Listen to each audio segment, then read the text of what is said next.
Hello. Good morning to Dr. Jamila and Madam Dayang Aiza. It's me, Ariana Fidelia, Ana Entrepreneur, metric number 69128. Today, me and my group member are going to present about the proposal that we have done entitled The Influence of Social Media Towards Self-Esteem Among Youth in Kuching, Sarawak. The topic that we have chose is under the theme Youth and New Media. The world's first social networking sites appeared in the early 21st century and they grew rapidly. Since then, these websites have become an integral part of many people's life, particularly the lives of young people. Many teenagers use social media, especially Facebook, to make relationships, connect with others across the world, share and learn new things, develop stronger personalities, and improve their social life. Mitchell asserted that young people utilize social networking sites to form romantic and casual online connections. People's shifting behavior has revealed that social media has a number of negative consequences. Individual psychological suffering is increased as a result of social comparisons made on social networking sites, which lowers their general level of self-esteem. Many observers and scholars feel that people's self-esteem and self-growth have suffered as a result of the increased use of social networking platform or social media. Communication is now easy to do through social media. This can cause users, especially teenagers, to be easily access the social media to communicate in the virtual world without limits. This is even more worrying when the attitude of teenagers who likes to spend most of their time with the social media such as Facebook, Instagram, and others. The teenage curiosity and want to try something new causes them to be able to access it so easily and quickly. In short, teenagers are easily acquainted with strangers and can be self-harming. This shows that the use of social media among Kuching's youth has a significant impact towards their self-esteem. Youth in Kuching have reduced self-esteem as a result of their extensive use of social media. In a study, Shannon found that those with high self-esteem had a greater number of likes on their posts than their peers with low self-esteem. They also wait more time after they post something on social media to review it to see how many likes they receive.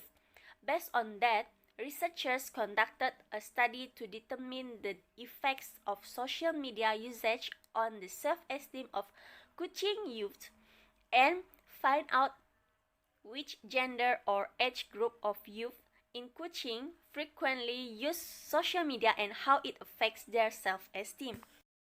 Hi, I'm Hanny. In this topic, we want to show you the research objective and research questions. We find two research objectives in this topic, which is, first, to determine these effects of social media usage on the self-esteem of Kuching's youth.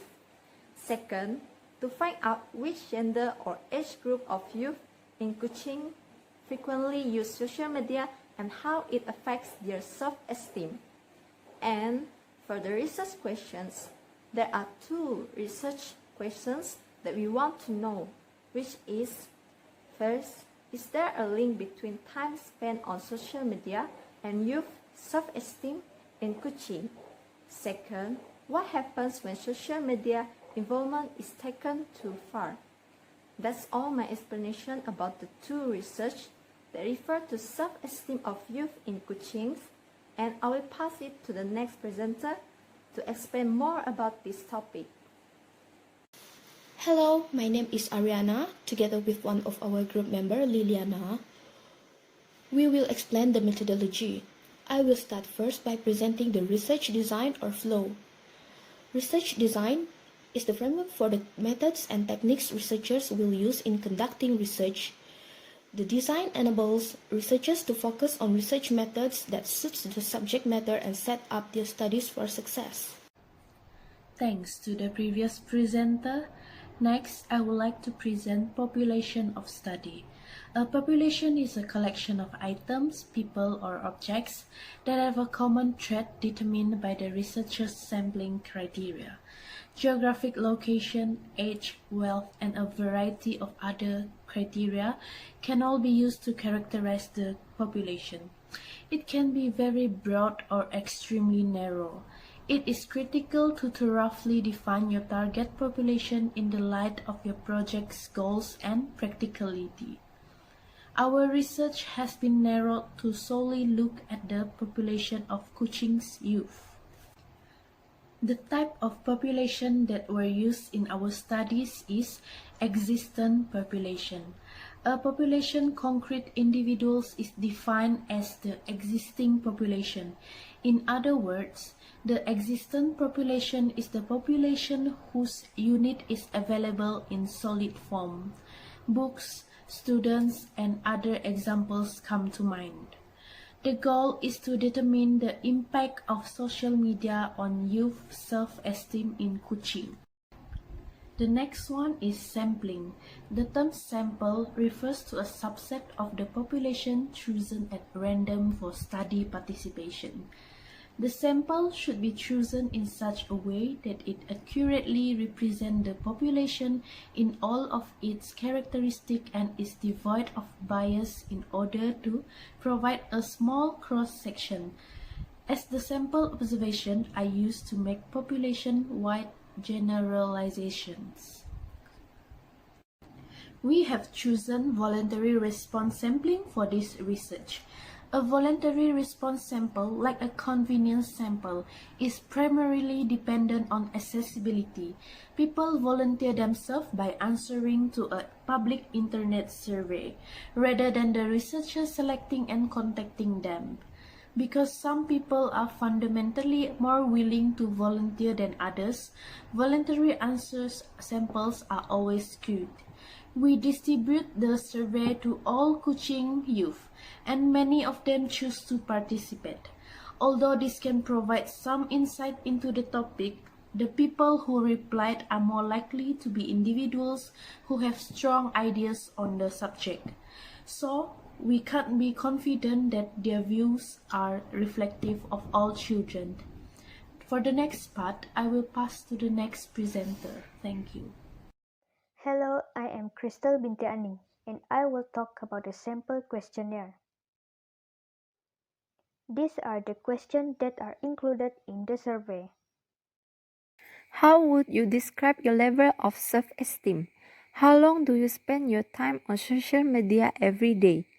Which social media platforms do you usually use? What do you use social media for?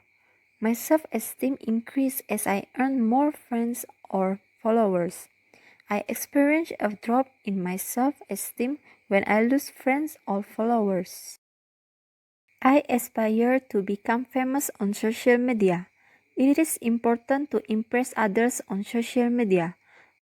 I'm a little envious of those with more friends or followers than I do. Sometimes I go out of my way to interact with others on social media. I feel accepted as a member of certain social media platforms. Who I am on social media platform is a true reflection of who I am in real life. How I feel about myself is more important than others' opinion of me.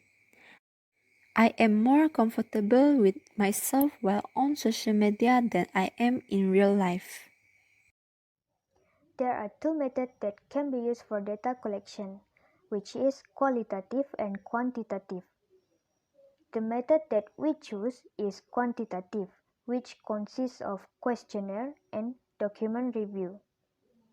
This is the best method for us to conduct the study because of the current situation, and our mobility is quite limited due to the movement control order. Next, we will use Google Form as a software in collecting data. Our targeted audience, which is youth in Kuching, Sarawak, are required to fill the Google form through link that will be provided by our members. The link also will be distributed and disseminated through applications such as WhatsApp and Facebook. I will pass the presentation to Liliana. For this proposal, we have provided two expected results for our research. So the first one is, we anticipate that our research will show that social media and self-esteem completely mediated the influence of the majority of youth in Kuching. The second one is, we also anticipate that it will show that females have lower self-esteem than males on average due to the fact that females spend more time on social media. And yes, I guess that's all from us. Thank you. Stay safe, everyone. Bye bye.